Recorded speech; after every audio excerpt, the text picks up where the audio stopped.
What I'm going to do here today is replace the cabin air filter on a Chrysler 200. First thing you're going to want to do is drop your glove box down, push in on both sides on the top there. Then there is a little clip up here that you just pull down. It's on a little keystone there, and your whole glove box will drop down. Directly above the blower motor, push in on both sides on these tabs, and you can drop that cover down.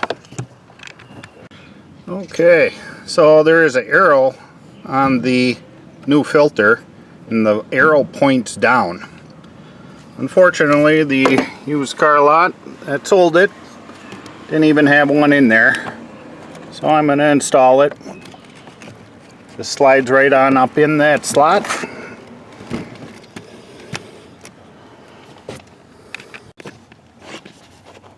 And push that all the way in.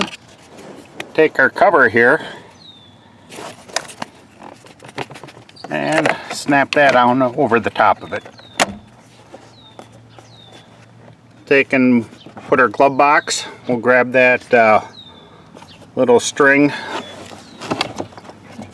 that's on that keystone. Take and we'll put that in that slot right there.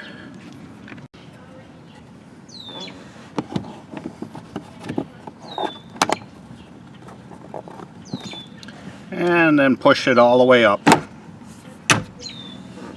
You're all done.